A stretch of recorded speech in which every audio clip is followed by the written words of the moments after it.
amigos y autoridades. Bien, no me equivoco al indicar que estamos en lo que se puede considerar la zona cero, la zona especial, la zona más adecuada en el terreno de la depuración y reutilización del agua, como es la región de Murcia, donde existe un parque de de depuración y reutilización bastante considerable que la ha colocado en el liderazgo nacional e internacional. Ese liderazgo, bueno, quedó refrendado ayer en una jornada previa que tuvimos en el casino y en la que participaron pues destacados expertos y especialistas en la depuración en España. Bien, estamos en un contexto especial, un contexto marcado por la nueva regulación de la Unión Europea en torno a la reutilización del agua, de las aguas regeneradas.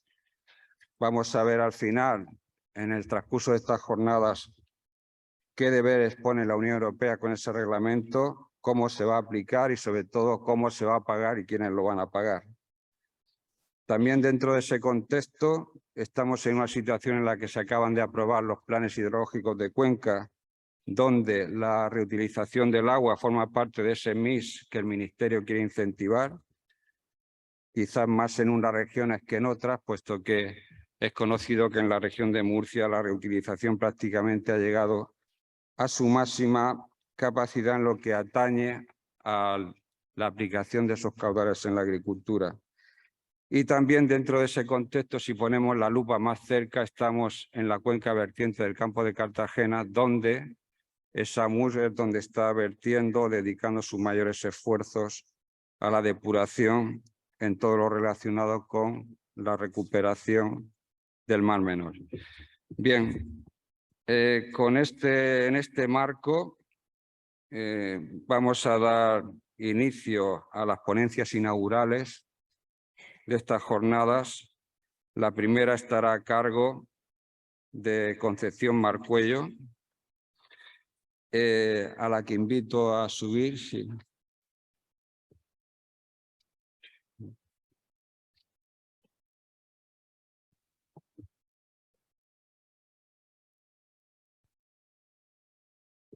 Sí. Adelante. Sí. Bien, Concepción Marcuello es ingeniero de Caminos, Canales y Puertos por la Universidad Politécnica de Madrid.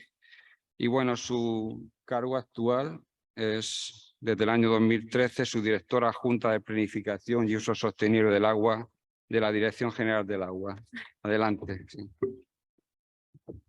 Bueno, muchas. Muy bien. Pues muchísimas gracias, Manuel. Me vas a permitir, formo parte recientemente de la unidad de apoyo de la Unidad General del Agua del Ministerio para la Transición Ecológica y el Reto Demográfico.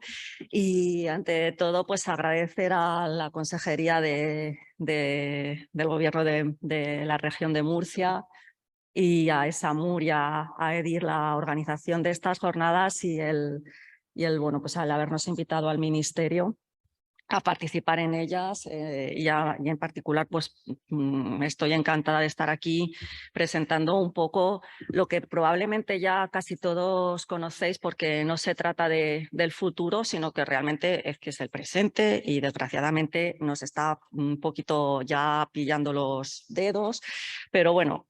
Os voy a presentar cuáles son cuál es el marco regulatorio actual en materia de reutilización y unas reflexiones de dónde estamos ahora en el Ministerio y cuáles son las posibles perspectivas de un futuro que esperemos sea muy cercano en cuanto a este asunto.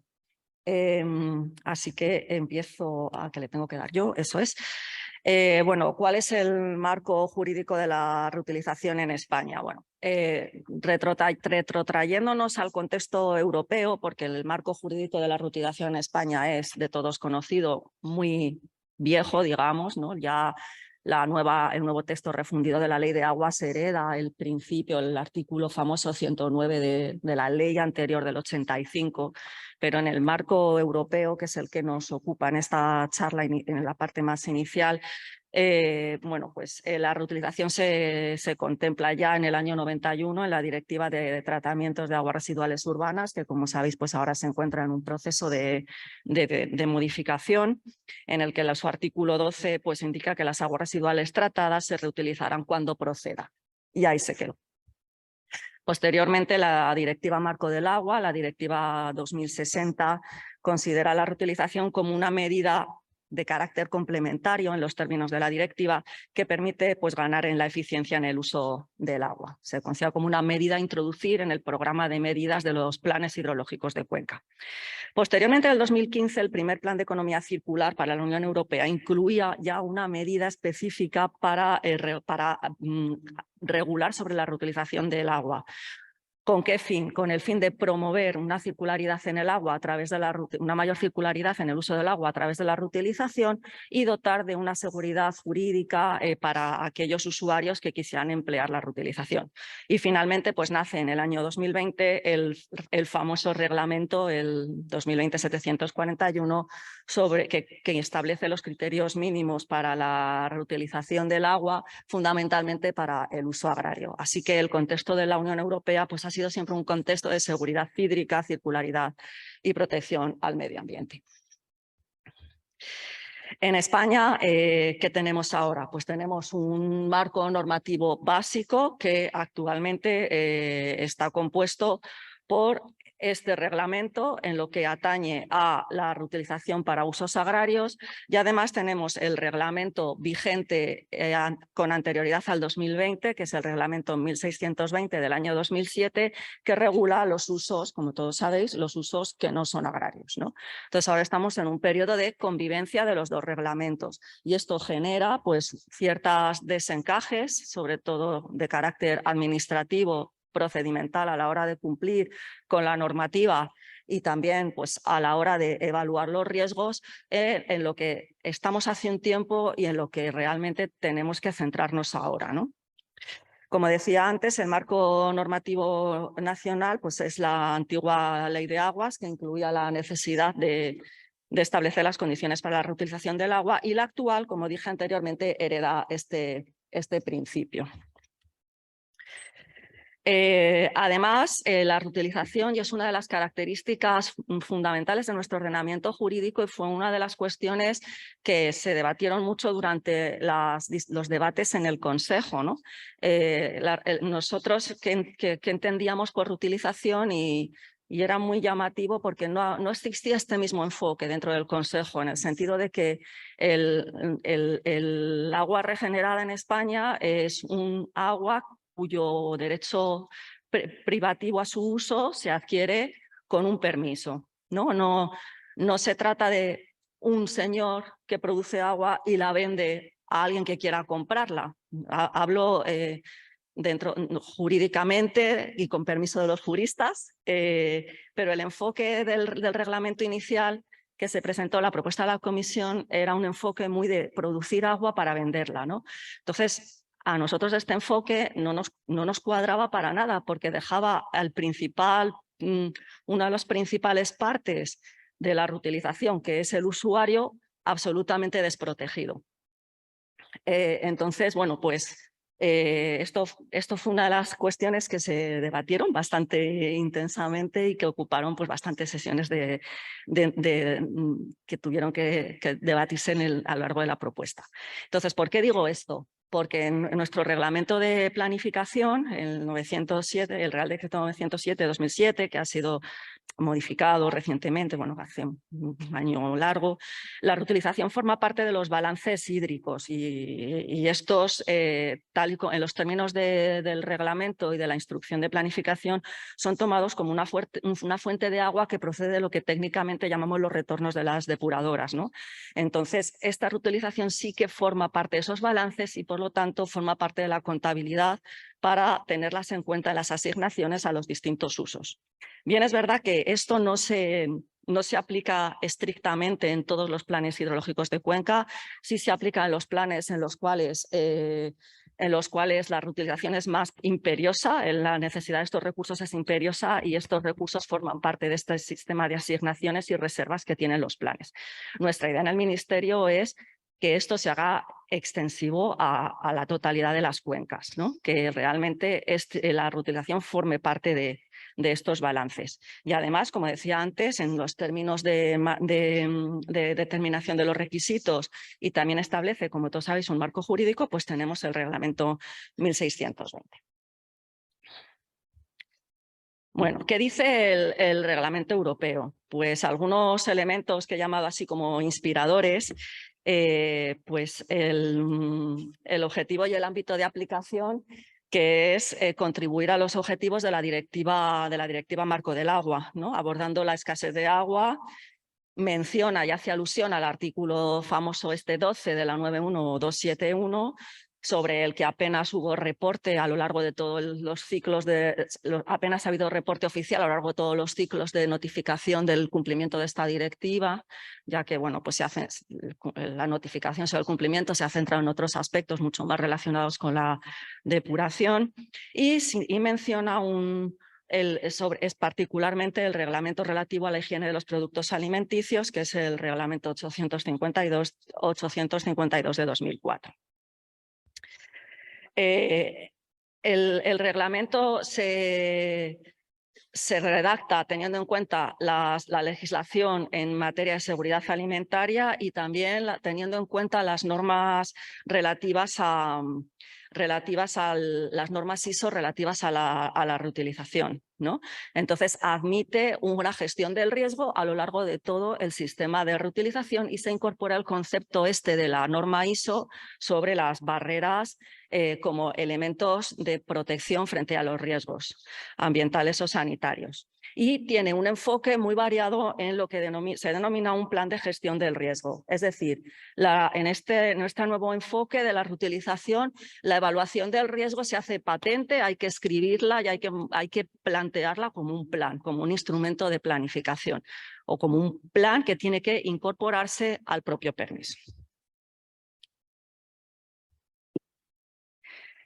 Entre las principales definiciones, que tiene 15, el artículo 3 del reglamento contiene 15 definiciones y aquí, bueno, pues resalto, me parecen interesantes de resaltar la figura de la autoridad competente, que es la autoridad que va a emitir el permiso o los permisos necesarios para la actividad de la reutilización en virtud de este reglamento, el operador de la instalación de regeneración, que es responsable de su parte hasta lo que se denomina el punto de cumplimiento.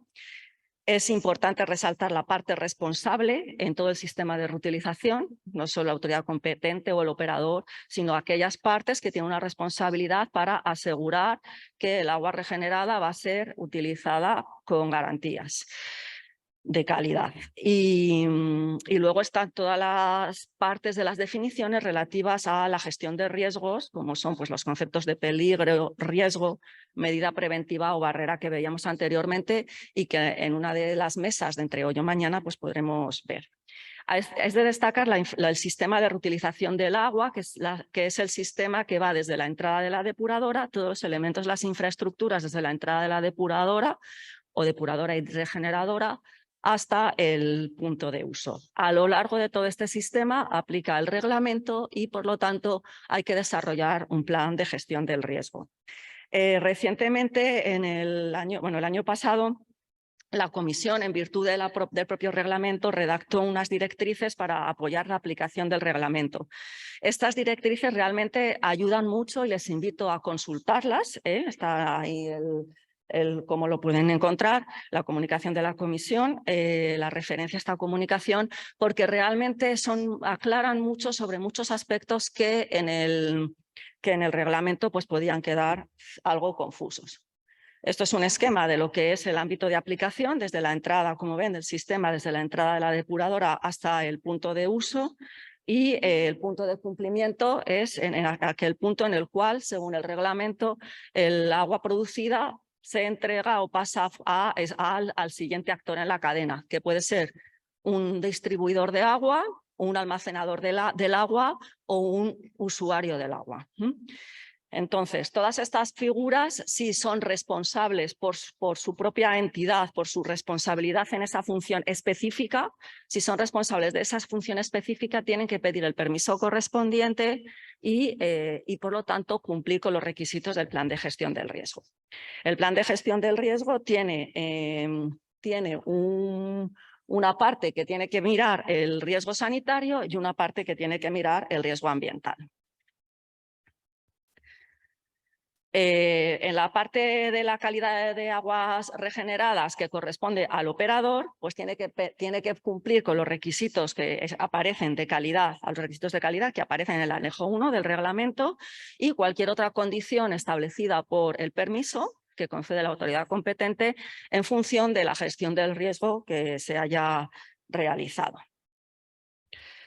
Este es los famosos cuadros del anejo 1, que los que estén familiarizados con el reglamento pues los conocerán y los que no pues tienen aquí una imagen. La calidad del agua para el uso agrario se clasifica en 4 clases, de la A a la D, y estas clases están caracterizadas fundamentalmente por el tipo de aplicación del riego, si el riego va a estar en la medida en que el riego está en contacto, el agua está en contacto o no con el cultivo, y bueno, pues por el tipo de cultivo. Son los 2 factores que determinan la opción en general, hablando en generalidad, la opción de una clase u otra, muy similar a como tenemos el actual reglamento. El 1620, perdonad. ¿Y esta cuál es? Esta. Bien.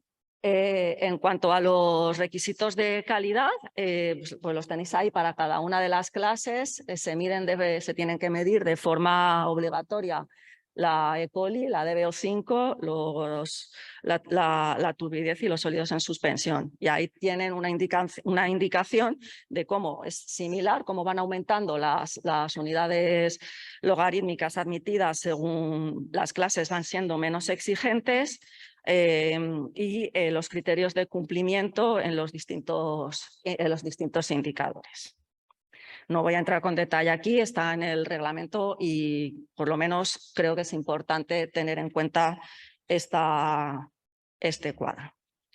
Y aquí también en el cuadro 3 del anejo 1 identifica las frecuencias de muestreo, que como veis en la clase A es muestreo continuo para la turbidez y al menos una vez a la semana para el resto de parámetros y una nota especial para los nematodos intestinales.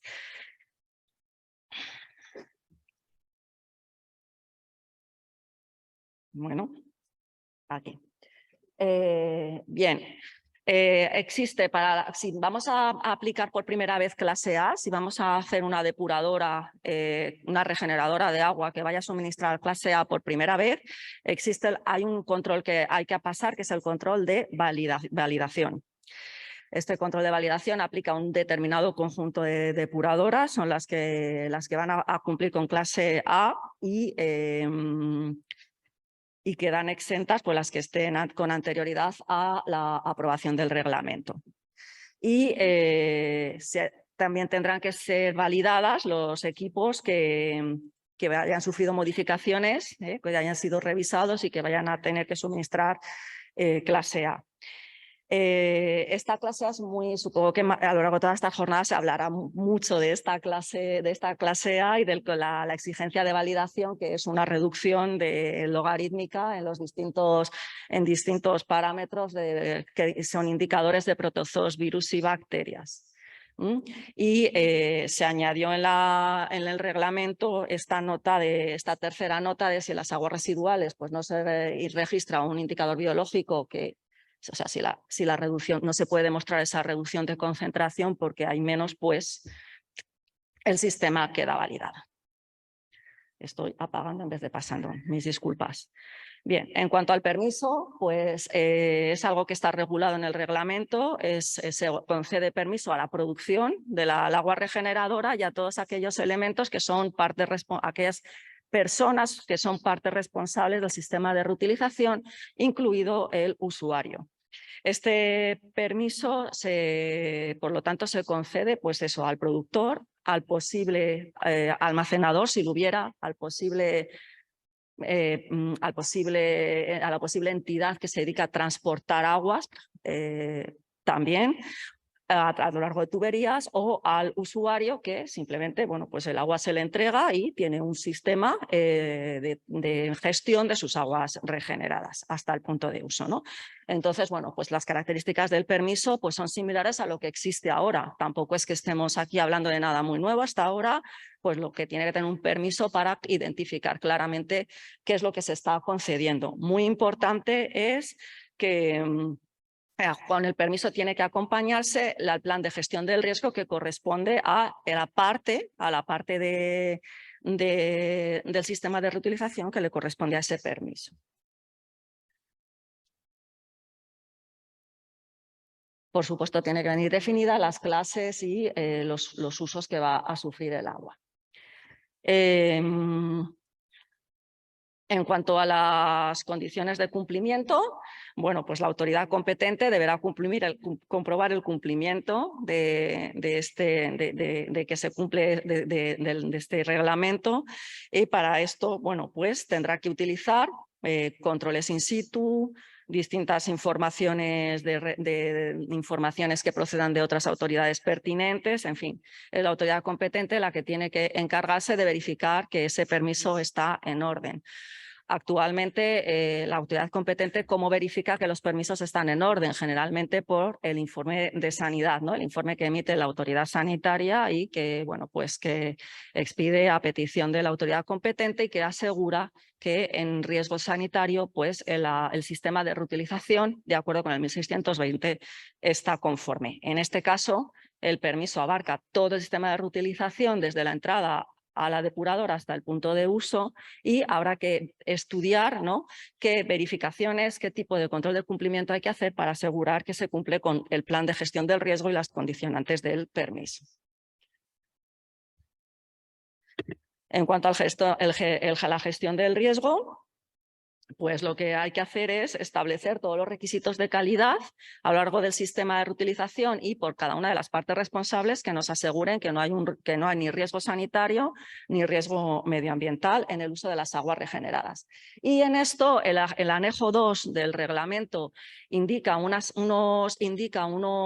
elementos básicos que tiene que contener el plan de gestión del riesgo, pero las directrices que antes mencionaba tienen una explicación mucho más detallada de cada uno de los elementos, y que creo que me parece que Isabel León, que es la compañera del CEDEX, que nos ha ayudado, el CEDEX nos ha ayudado mucho en el desarrollo de toda esta parte técnica del reglamento, pues creo que van a analizar con mayor detenimiento. Yo simplemente voy a mostrar aquí cómo se conceptualiza esto del plan de gestión del riesgo, que se conceptualiza como en 3 módulos.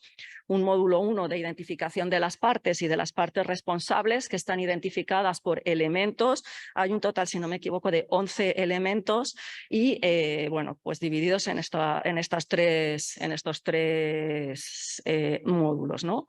El primero, que es el describir el sistema, identificar las partes responsables.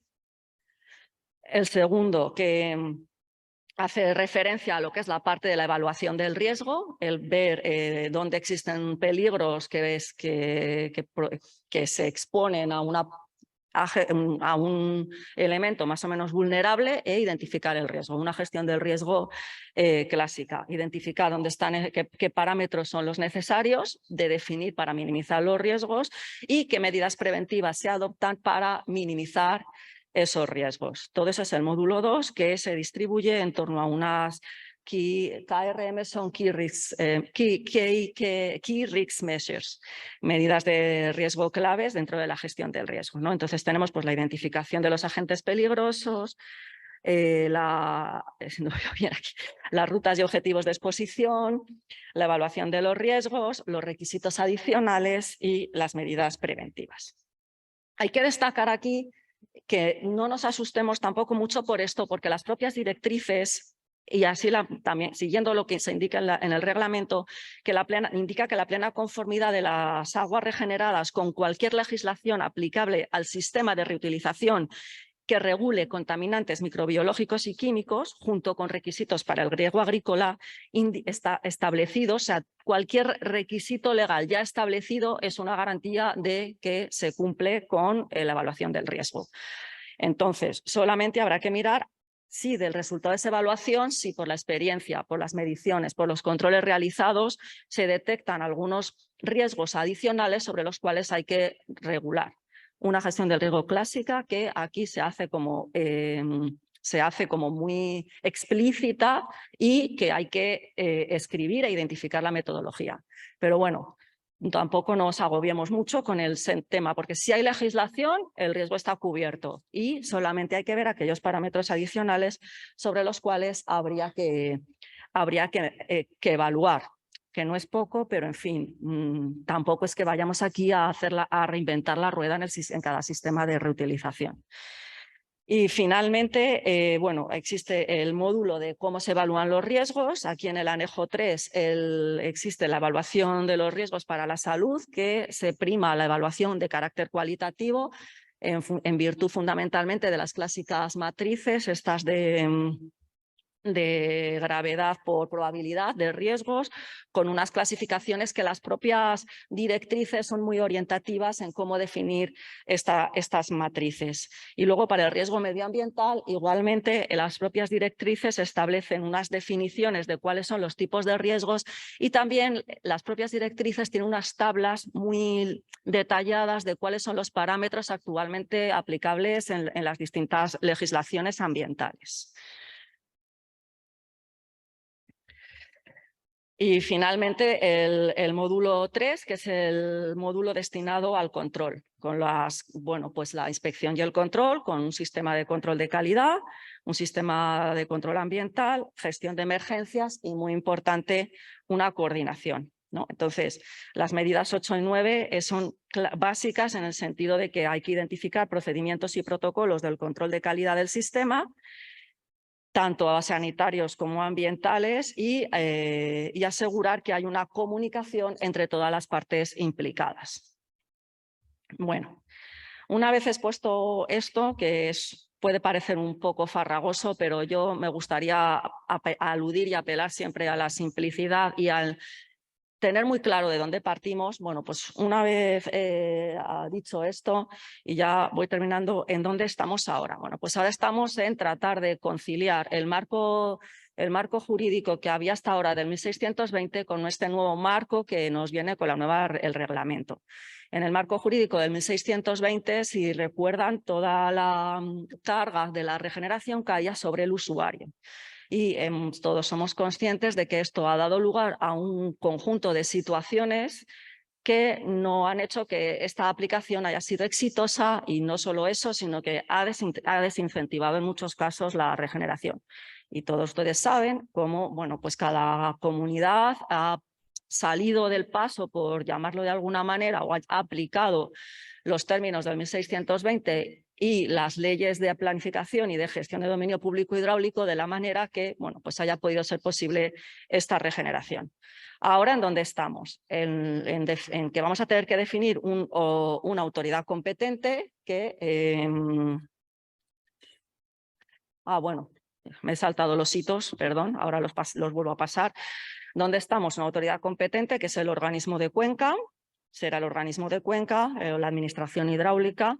La definición de los operadores, habrá que decir quién es el operador, ¿no? Vamos a superar todo el asunto relativo a la figura del primer usuario, todo el asunto relativo a qué tipos de permiso tienen determinados usuarios. Ahora tenemos unos permisos que son a autoridades de reutilización complementarias a las de vertido, algunas concesiones de regeneración. Bueno, hay que poner orden en todo eso y adaptar a aquellos que producen y a aquellos que utilizan. Y aquellos que utilizan tendrán que tener su correspondiente permiso para el uso. Y aquellos que producen tendrán que tener su correspondiente permiso, indicándose y con los requisitos que aparecen en el reglamento.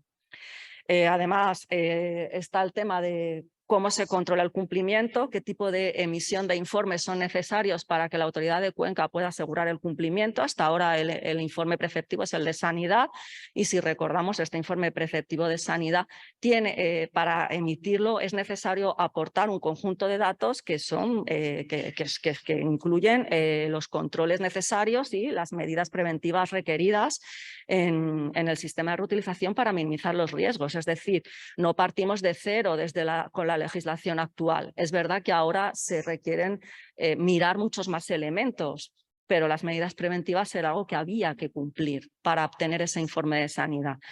En cuanto al tema del plan de gestión del riesgo, pues lo que decíamos es algo que hay que escribir. Tenemos que explicar cómo hemos hecho la evaluación de los riesgos en nuestro sistema. Y esto hay que escribirlo siguiendo un procedimiento específico, que es el que he mencionado muy rápidamente antes, que vienen las directrices y que espero que a lo largo de las jornadas se explique con más detalle y en lo que se está trabajando. Actualmente hay un grupo de trabajo europeo en el cual se han estado trabajando todos estos elementos, sobre todo el tema de las directrices y de las guías que se publicaron antes de la publicación del reglamento.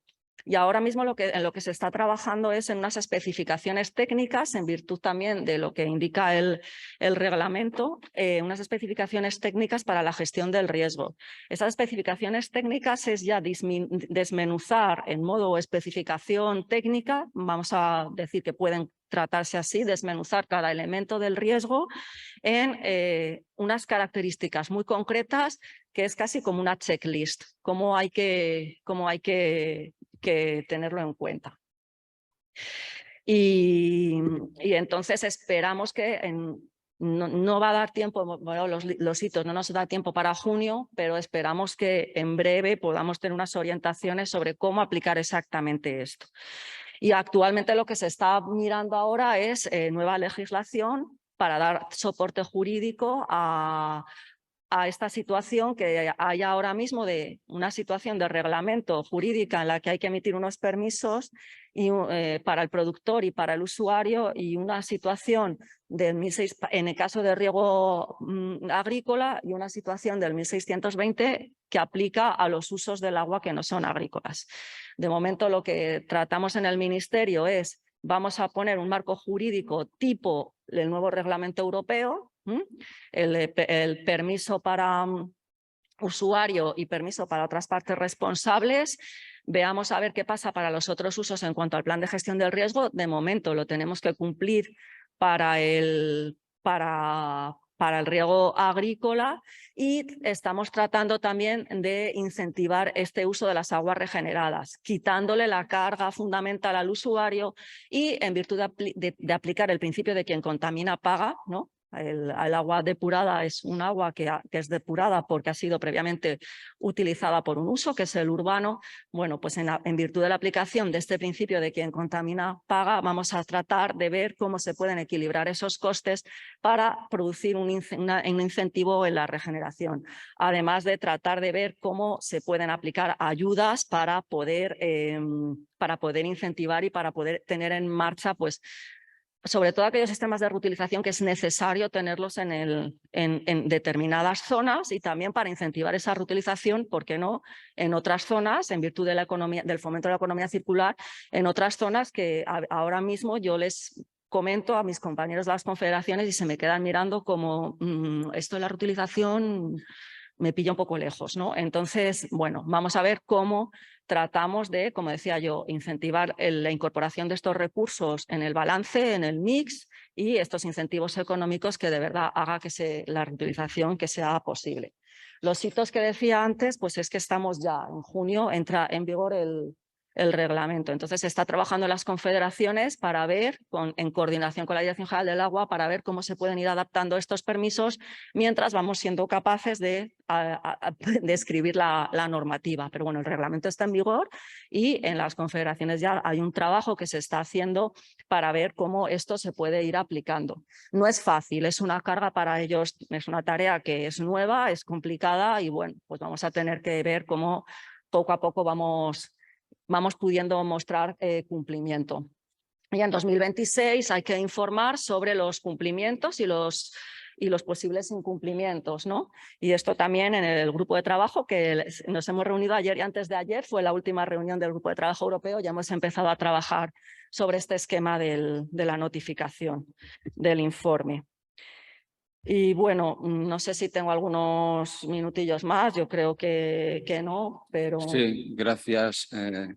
No quería Concepción. solamente, Sí. si me permites, Manuel, solamente... Bueno, que yo quería apuntar si alguien del público quería hacer alguna cuestión o preguntar hacer alguna pregunta al hilo de la exposición, puede hacerlo. Yo, como tengo los focos aquí delante, no veo casi nada, pero hay personas que les pueden ayudar o pasarles el micro o alguna tarjeta para formular algunas preguntas si lo desean.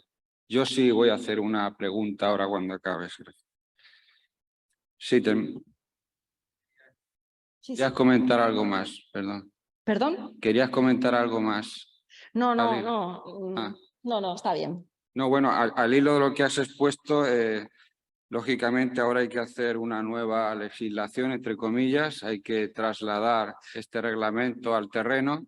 ¿Prevés que sea una transición suave a este nuevo reglamento? ¿Va a ser más dificultosa para territorios donde la reutilización está menos madura que en otros? ¿Cómo prevés esta transición? Esta transición es compleja porque, compleja. En primer lugar, claro, nos encontramos con una clasificación de las calidades a cumplir que es más exigente de la que teníamos ahora. Pero es verdad que nos encontramos con unos nuevos elementos que son la aplicación de medidas preventivas y barreras.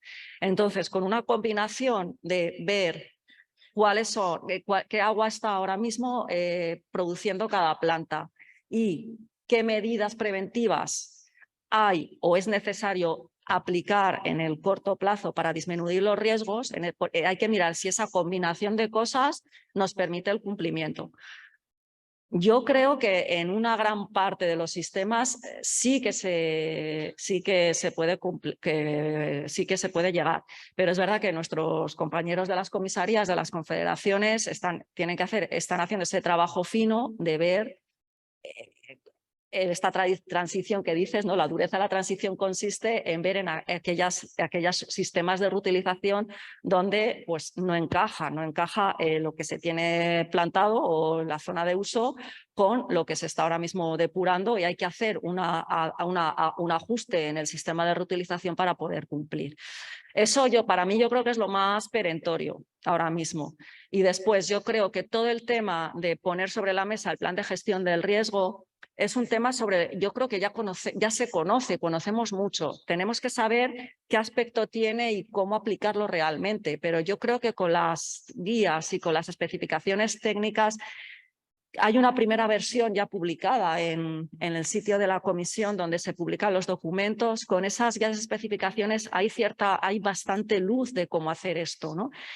Y realmente hay mucho conocimiento de lo que pasa en los sistemas de reutilización y bueno, pues se habla de que si el riesgo sanitario está muy controlado, pero el riesgo ambiental no tanto, bueno, sabemos mucho también de riesgos ambientales. Entonces, es cuestión de ver exactamente qué informes hay que pedir o qué controles exactamente son los que hay que fijarse para poder hacer ese tic de que se cumple. Pero a mí la transición más perentoria es la de saber qué pasa con aquellos que realmente lo tienen más complicado.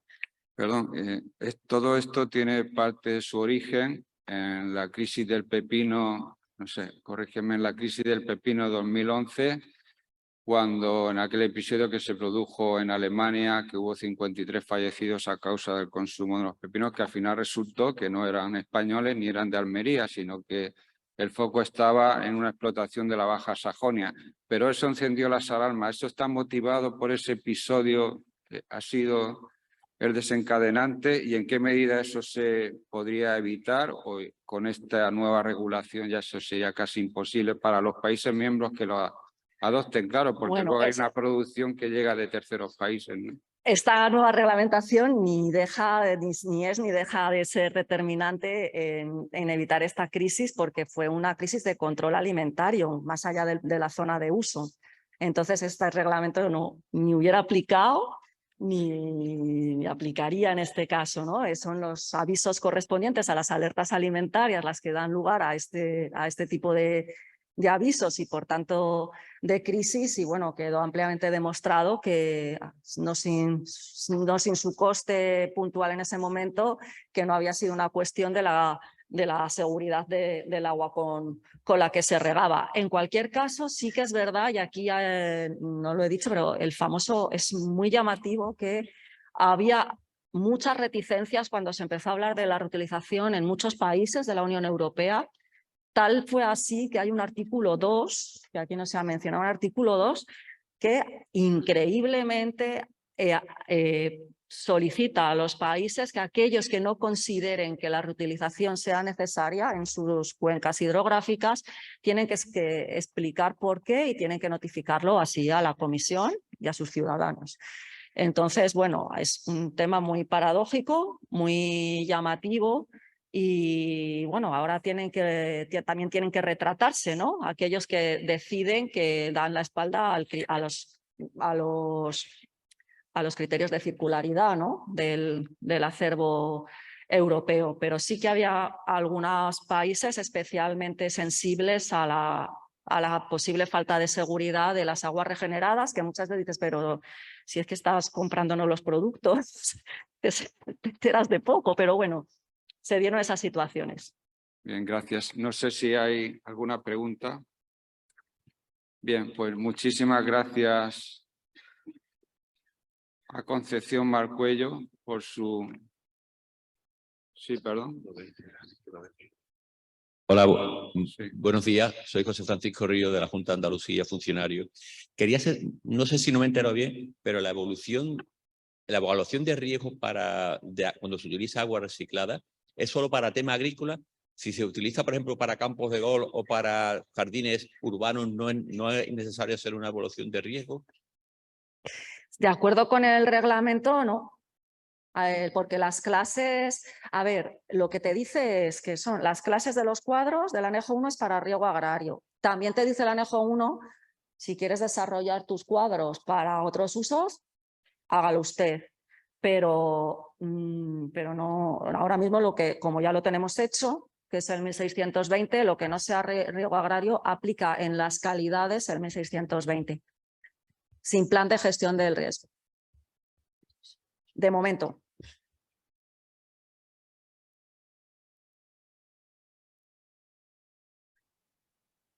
Perdón, es que en realidad no les veo. No sé si hay alguna pregunta más.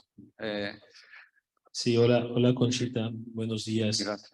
Una pregunta, ¿cómo va a aplicar ahora inmediatamente el 26 de junio este reglamento? ¿Quién va a dar permiso? ¿Ok? ¿Y cómo se va a poder, es decir, los que están regando actualmente van a poder seguir regando sin estudio de riesgo y sin permiso?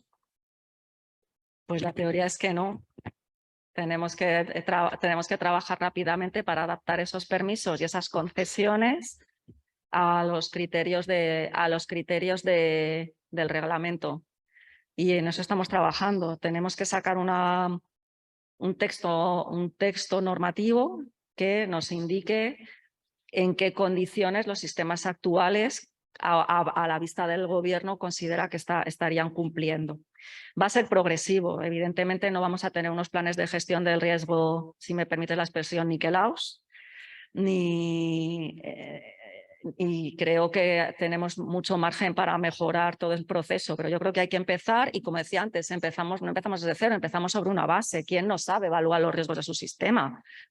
Todo el mundo sabe más o menos, quisiera creer, con que lo saben. O sea, otra cosa es que lo escriban, pero saberlo lo sabemos. Entonces, bueno, vamos a empezar con lo que ya conocemos y aplicar y trabajar de la manera más inmediata para no estar en incumplimiento. Muy bien. Muchísimas gracias a Concepción Marcuello por su exposición. Muchas gracias. Y damos paso a...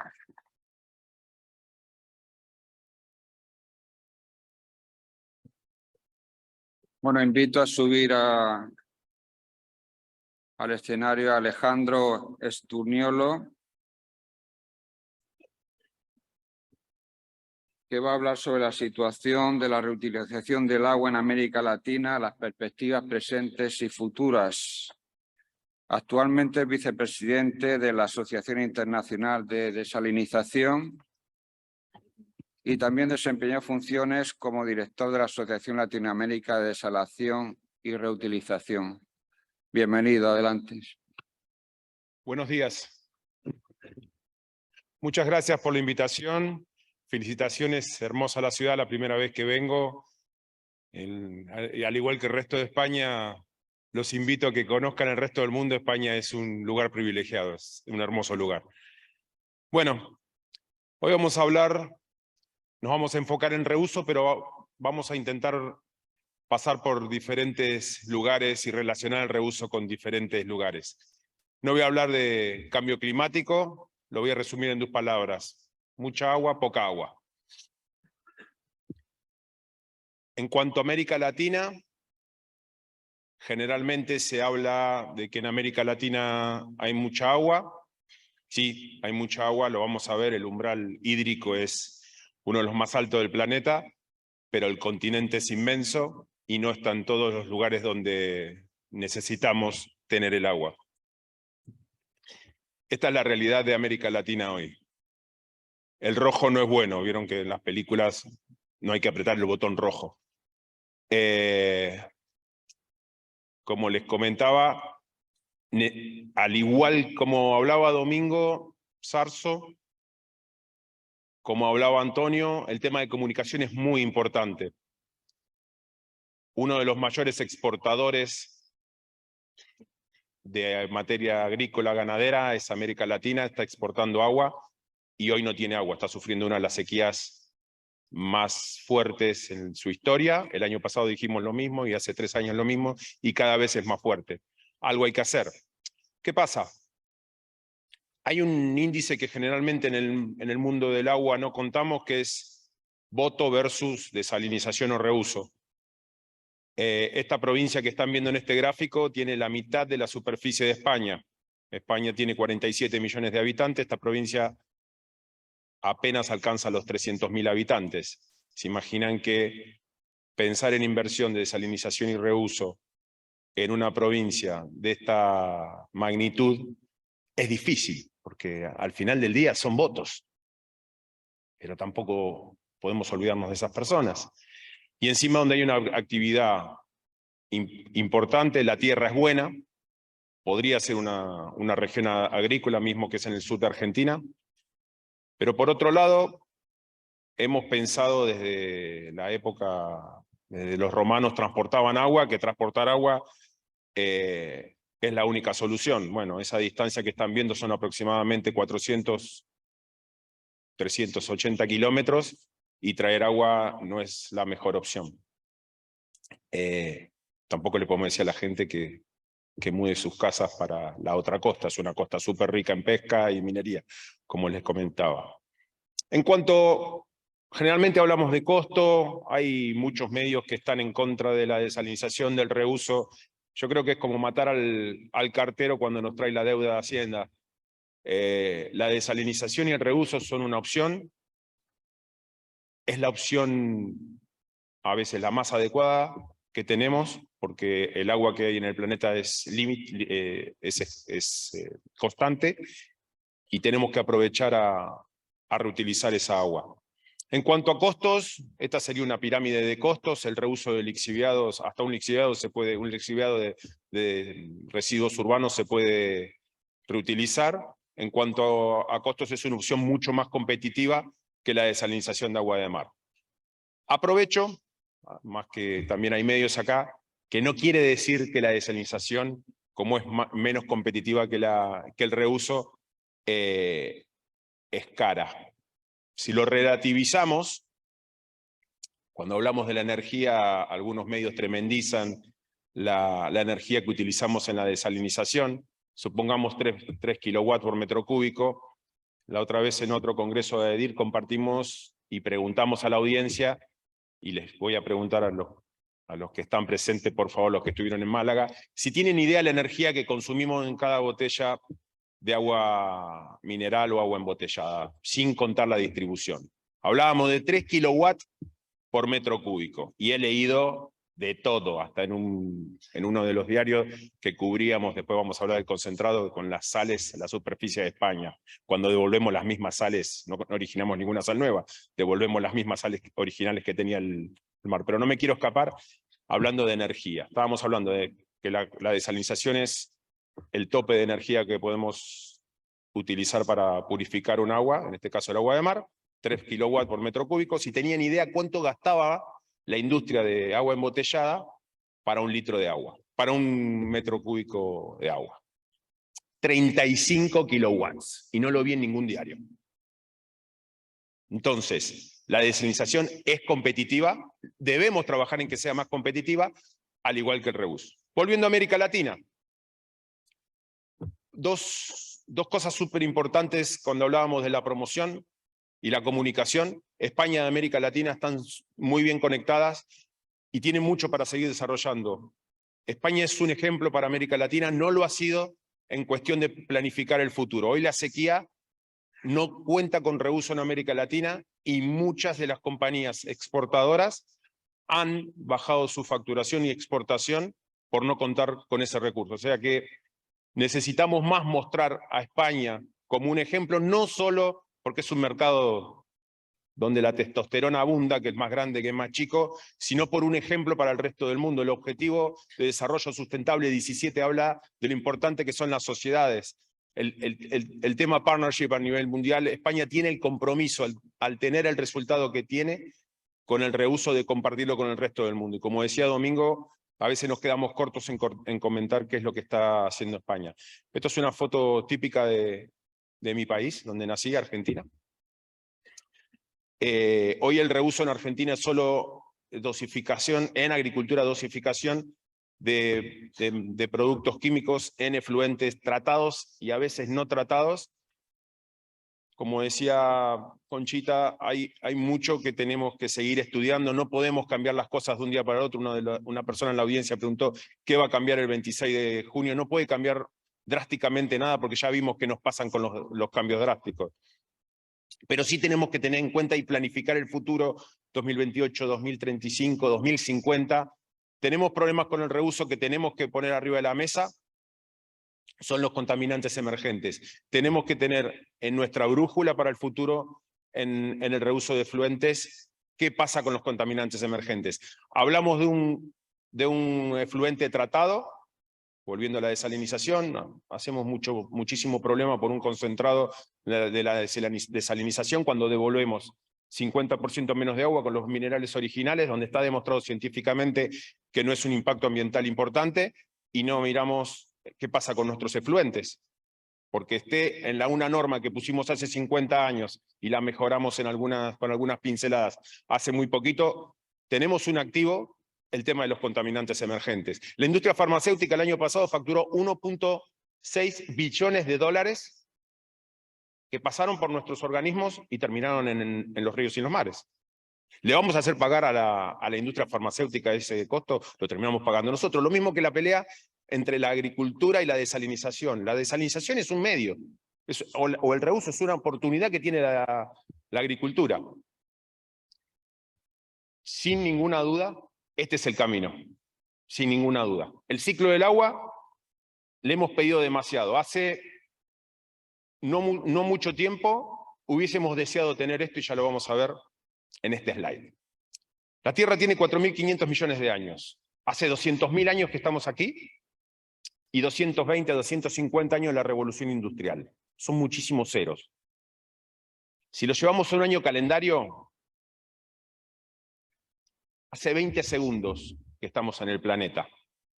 Hace unos 10 segundos hubiésemos matado a una persona por un ritual o hubiésemos bailado la danza de la lluvia. Hoy podemos producir agua a través de nuestros efluentes. Tenemos que comunicarlo. Hace menos de un segundo, 2 segundos, de la revolución industrial. ¿A qué voy con esto? Ya volveremos al reuso. En el 1800, esta es la expectativa de vida del 1800 al 2011. Mejoramos muchísimo, pero lo hicimos con un impacto ambiental. De nuevo, Cuando hablamos de sostenibilidad, hablamos de no comprometer el futuro, no hablamos de impacto cero. Creo que tendríamos que volver a la escuela y recalcular algunas cosas. El impacto ambiental va a existir porque si no, volvamos al 1800. ¿Queremos agua reutilizada? ¿Queremos reuso? Bien. ¿A dónde está América Latina en este sentido? Al igual que España, está mucho más avanzado de lo que América Latina piensa que está. Uno de los casos simbólicos, como podría ser aquí la planta de Benidorm, es el caso de Aquapolo, es un reuso terciario que se planificó en el 2008, con muchísimas cosas para mejorar, pero para el 2008 fue perfecto. Hoy todavía funcionando, es una planta de Gesinima que también merece que el mundo sepa cómo se pensó en el 2008 para que hoy esté funcionando como funciona. Este es un caso importantísimo porque fue el primero en minería, ganó un premio en la OLAMI, la Organización Minería Latinoamericana, y lo que tuvo de este caso de fuera de la caja fue pensar, en vez de pensar el caso como si fuera buscar la perfección, que a muchos de los ingenieros nos encanta, lo que se buscó es sacrificar un poco la vida de las membranas de ultrafiltración para que el costo operativo en una minería que tiene unos ciclos cortos de producción pueda aprobarse la inversión para ese proyecto. Ese proyecto, si se hubiese pensado desde la perfección en una sala de ingeniería, nunca se hubiese hecho.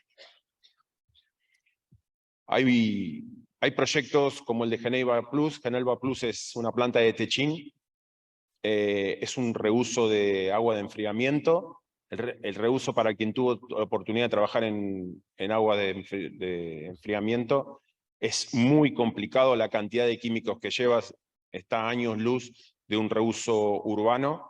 Hay muchísima ingeniería en ese reuso. De hecho, una de las partes súper interesantes que creo que es muy importante resaltar aquí. Hay gente de especialista en ultravioleta, es el tema del biofilm para proteger cartuchos filtrantes y membranas de ósmosis inversa. Yo trabajo en una compañía, seguramente algunos conocen, una de las compañías es Génesis, una de la jefa de laboratorio, Nuria, abrió 1.700 membranas. De las 1.700 membranas que abrió en su vida, el 60% fue problema de biofilm. Seguimos leyendo las licitaciones sin involucrar nuevas tecnologías a problemas ya conocidos. Si hiciéramos, pero lo dice la licitación, generalmente decimos, si hiciéramos lo mismo con la Biblia, creo que no necesitaríamos a la policía. Seguimos leyendo licitaciones anteriores y a veces no improvisamos o no mejoramos lo que podemos mejorar con la información que tenemos. Este es un muy buen caso que desarrolló en América Latina. América Latina, el caso de biofilm es súper conocido y muy bien tratado. Creo que es algo que América Latina puede compartir con otros continentes. El tema de meter todo en un container, a veces suena una herramienta muy de marketing, pero tiene muchísimas cosas interesantes. Generalmente cuando hablamos de plantas containerizadas, no hablamos de plantas pequeñas en la industria. Tiene un aspecto muy importante, que es que cuando los proyectos son chicos no tenemos tanta posibilidad de costo de oportunidad de idas y vueltas, de discutir si lleva un presostato, si lleva tal recuperador de energía, si lleva tal bomba. Es como si fuera un lavarropa. Nadie va al MediaMarkt y dice yo quiero tal bomba, yo quiero tal rotor o yo quiero tal material. Compramos uno o el otro. El tema de estandarizar las plantas de reuso de nivel pequeño creo que es una muy buena decisión. En América Latina está bastante promocionada. Bueno, por ejemplo, en este caso es otro caso simbólico para quien visitó América Latina, tanto Brasil como Argentina. Brahma es el líder número 1 en el sector de cervezas. En este caso, para darles una idea, el líder de este país, 55 metros cúbicos hora, es algo muy pequeño para los valores que ustedes usan. Generalmente, si no es minería, la industria utiliza caudales muy pequeños. Estos es Ball. Ball es el líder en latas de aluminio a nivel mundial. También ha hecho una planta modelo en Argentina. Estoy compartiendo mucho más de Fluence que otras compañías porque estuve trabajando en esa compañía y de hecho es la compañía que más reusos ha colocado en América Latina. Este es un caso de una automotriz en Brasil. Esa planta se transfirió a Francia y está funcionando en Francia. Coca-Cola con el compromiso gota a gota. También vamos a hablar en este caso del reuso, cuántas compañías necesitan dar un paso adelante y qué tenemos hoy para compartir. También esta es otra planta de Coca-Cola en México, como ven, ultrafiltración, ósmosis, tratamientos terciarios, cuaternarios, son muy común. Acá tienen otra planta, perdón, esta planta es de Suez, no es de Fluence, disculpen, lo hice a último momento. Bueno, es una planta más significativa y involucra más o menos las mismas tecnologías que estábamos hablando. Quiero terminar mi presentación con un concepto que hemos trabajado, que nació en España, que la semana que viene, por falta de organización, todavía no tenemos confirmación. Posiblemente nuestro presidente español, Domingo Zarzo, lo pueda presentar en Naciones Unidas. Eduardo Orteu está en la tercera fila del buffet Gómez, Acebo y Pombo. Han sido los primeros en esta iniciativa del Water Positive. ¿Qué pasa con un mercado cuando no tiene precio, como el mercado del agua? El culpable es la desalinización, el culpable es el cartero. Estas compañías se comprometieron entre el 2030 y el 2050 a ser Water Positive. ¿Qué significa Water Positive? Generar más agua de la que consumimos como huella hídrica. ¿Cómo la podemos certificar? Las podemos certificar, una de las opciones más conocidas es con la ISO 14046. Algunas de las compañías en esta sala ya lo han hecho, pueden hablar con Domingo, con Eduardo, cómo son los pasos, es similar a la ISO 9000 de calidad. Estábamos hablando de reuso, estábamos hablando de huella hídrica. Generalmente lo que no hablamos es de la comercialización de huella hídrica. Hoy cualquier producto que está siendo exportado de España generalmente está asociado a una huella hídrica de agua. Un tomate tiene alrededor de unos 14, justo se me ocurre decir tomate justo enfrente de todos los especialistas de tomate. Pero bueno, soy tomatólogo también, así que tengo en mi terraza cultivo de tomate, pero utiliza alrededor de 10, 14, 15 litros de agua por litro de tomate. Estamos exportando agua. Tenemos que tener en cuenta en nuestros cálculos que estamos exportando agua, no solo como agricultores, sino como país. Sin agua no podemos exportar. Si no exportamos no pagamos impuestos. Si no exportamos tampoco le damos trabajo a la gente. El agua está en cada uno de los 17 objetivos. ¿Y qué hicimos con Domingo y con Eduardo? Invitamos 50 personas a escribir el framework, el marketplace, el mercado de agua, al igual que lo hizo Graciela Chichilinsky con el mercado de carbono en 1997, 2005, recién lo aprueba Naciones Unidas. Nosotros no necesitamos que lo apruebe Naciones Unidas, porque es un framework, es un marketplace. De hecho, ya hay transacciones a nivel mundial, las que conocemos son de Microsoft y Coca-Cola. ¿Qué quiere decir? Recuerden la definición, producir más agua de la que consumimos. ¿Cómo aprendimos a producir agua no potable, agua potable de no potable? Desalinización y reuso. O sea, al igual que el mercado de dióxido de carbono, que emitimos para que algo absorba, retire el dióxido de carbono de la atmósfera, siendo carbon negative, opuestamente debemos ser water positive, producir más agua de la que consumimos. Teniendo en cuenta la huella hídrica, la comercialización de la huella hídrica, el aspecto social y el económico. Y acá es donde viene la parte más jugosa para nosotros. Generalmente estamos en contra de la desalinización por el costo, que recuerden que estábamos matando al cartero. ¿Qué es lo que queremos? ¿Bajar la energía o tener agua más competitiva? Tener agua más competitiva. ¿Y qué pasaría si Microsoft, que está pagando 40, $60 por tonelada de CO2 removido, pudiera invertir, compensar con ESAMUR unos pocos centavos por tonelada de agua. Sigamos trabajando en que la membrana sea más eficiente. Pero esa compensación podría cambiar el mercado de un día para el otro. Y eso es lo que queremos difundir, porque vamos a Naciones Unidas no a que nadie apruebe nada. El marketplace va a estar, vamos a difundir, porque lo que nos falta es difusión. La planta de Benidorm, la planta de Rincón de León están ahí. Lo que tenemos que es difundirla. La planta está funcionando y bien, teniendo en cuenta el medio ambiente. Una compañía se define como water positive cuando su balance de agua es positivo con respecto a la diferencia de generación de agua purificada y su consumo directo e indirecto de agua fresca para producir bienes y servicios. El que trabajó con bonos de carbono verá que no inventamos la rueda. La semana que viene también estaremos en Nueva York con Graciela Chichilinsky. Es una fórmula simple. Uno consume huella hídrica, otro emite agua. La compensación será entre partes, serán 10 centavos, serán 50 centavos, serán 2 euros. Esto podría promover la desalinización y el reuso en una forma que nunca se fue promovida. Esto me lo compartió uno de los chicos del equipo de Water Positive, Guillem, de Dupont. Y es si tengo que pedir una foto, una imagen que se lleven en su cabeza es esta.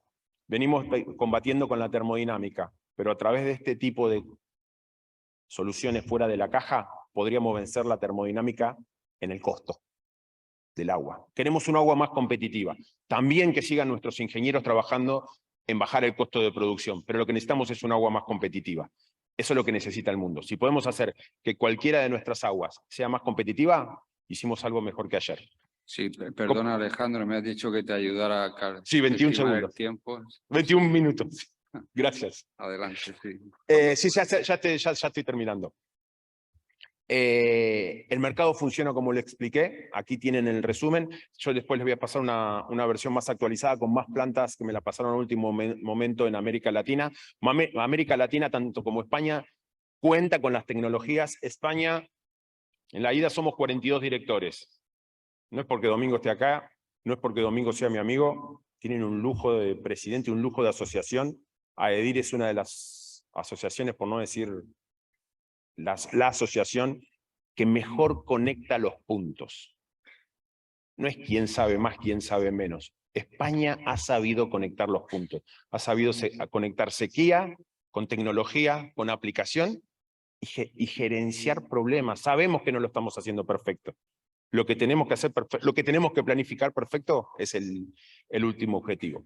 Y quiero terminar diciendo que la desalinización y el reuso son sostenibles y los necesitamos para cumplir los objetivos del 2030. Muchas gracias.